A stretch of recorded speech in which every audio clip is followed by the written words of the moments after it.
Today we're talking about pests and predators, and not as villains or heroes, but as partners in a balance. When we start understanding who belongs, we stop reaching for the sprays and let nature do the heavy lifting. If you've ever walked into the garden and found holes in your leaves or half-eaten fruit, you know that sinking feeling.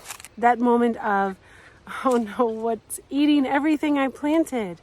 But here's the thing, in a food forest, in a garden that has a strong ecosystem, we don't battle nature, we work alongside with it. Pests are garden's way of letting us know that something's out of balance. Maybe the soil is too rich in nitrogen, or maybe the plant is stressed, or maybe there aren't enough predators in our gardens. Gardens and food forests are all about diversity, and when we create diversity, all of a sudden, pests are going to become a problem. They rise for a moment, but then they stabilize again as the predators find their way in.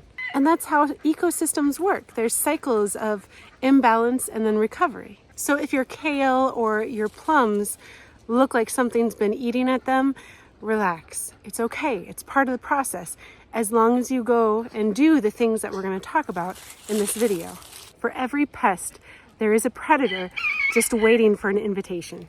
Ladybugs, lacewings, parasitic wasps, and praying mantises, they're your quiet army, and they move in when you plant for them. So if you're planting things like dill and fennel, parsley, yarrow, sweet alyssum, tansy, and the great and almighty Queen Anne's lace, they're going to bring your army to you. Any flower with an umbel on it that looks like this is going to be a huge insect predator magnet. The nice thing is a lot of these plants that bring in the predators are also going to be medicinal herbs that you can use for your teas and tinctures and salves later on.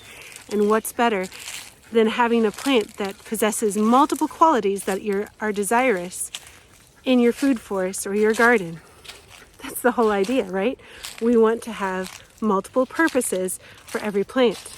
And then there are the birds. So things like bluebirds and orioles, wrens and swallows, goldfinches. Those are the things that are going to keep your caterpillars and your beetles in check. I like to leave brushy edges or tall sunflowers. It's perfect for them for their hunting ground. If you can add a small water dish or a bird bath, even better. You'd be amazed how fast that winged patrol will come into your garden once they know that there's a drink waiting. Frogs, toads, and snakes, those are your slug patrol. Keep a damp corner, maybe under a shaded log or next to a rain barrel, and you'll see them pop up almost immediately. And don't forget the bats. One small colony can eat thousands of mosquitoes every single night. And all you have to do is create a little perch for them or put a little house for them on the sunny side of your barn or shed.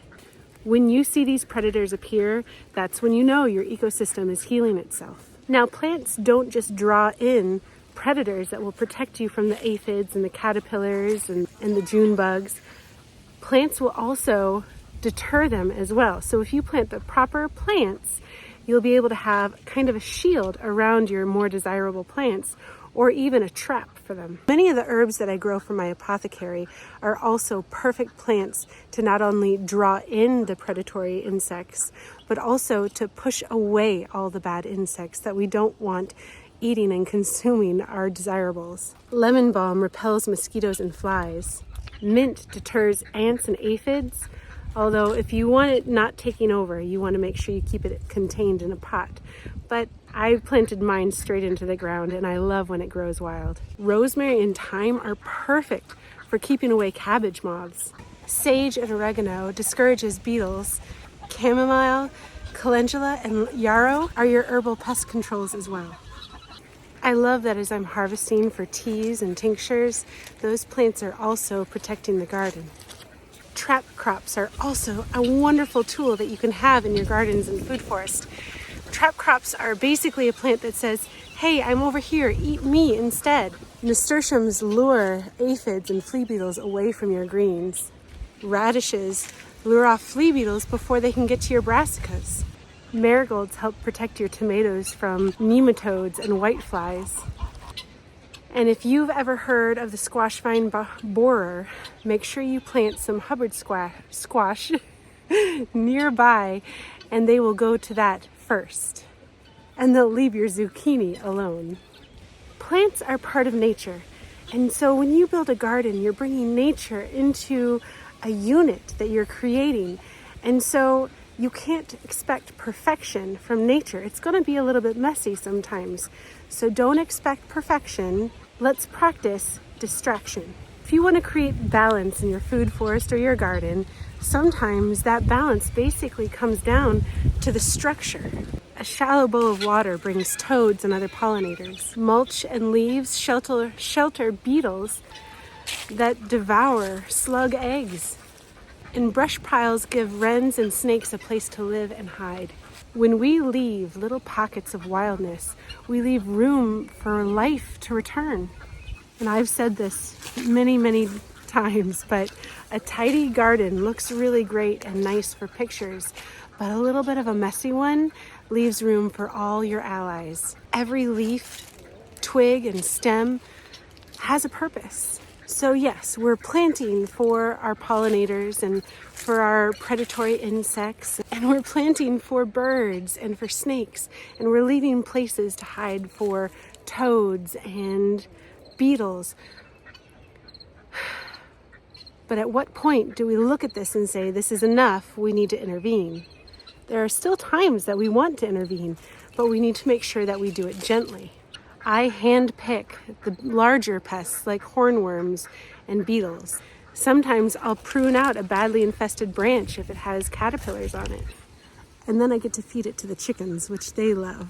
And if things truly get out of hand, I might use a light neem spray, but I've got to do it sparingly because we have to remember that when we spray things, even if it's neem or if we're spreading diatomaceous earth or things like that, it's not only killing the bad things, but it's going to kill the good things as well. And we'll never get to a balance in our ecosystem if we're killing the good things as well. If we can just remember that the goal is not control, but correction and slight nudges in that direction, then we should be golden. There was one year that I had butterfly weed coming in, pleurisy root, and it was beautiful, and I had had it for years before, but it just became overrun with aphids, and I didn't do anything. I let it be. And lo and behold, later that season, my garden was swarming with ladybugs, and especially the year after. And so, yes, you're going to see an uptick in pests sometimes, but just know that when there's an overabundance of food, there's going to become an overabundance, or I don't know if we could say overabundance, but an abundance of predators, just like how the forest system works. If there's an overabundance, a bumper crop of bunnies one year, you'll start seeing a lot more fox. And if there's a bumper load of deer, we'll start seeing more mountain lion. It's the same thing for our gardens. If we have a bumper crop of pests, if you provide the right habitats and you bring all those flowers and the things that feed the pollinators and the predatory insects as well, if those are already in place, you're going to see a plethora of them showing up in response to that bumper crop of pests that you have. And so a little bit of patience and a little nudge here and there, and you can see balance. So what a relief, right? That's less work for us, right? As long as we put the right things in place, the flowers that we need to grow, the plants that are going to help protect and trap the water for our pollinators, for our predatory insects, for our birds, for our toads and frogs and snakes. If we have all these things in place, our little brush piles, all of them, then they will come naturally when we have an overrun of a pest problem. And so in order to have a balanced food forest, in order to have a thriving food forest and a good ecosystem, all we need is those basic foundational things in place and patience. So as you plant your food forest in your garden, when you see those ladybugs crawling around and you hear the peepers and the toads croaking and singing after a rain, know that that is your system, your ecosystem, healing and returning to a balance.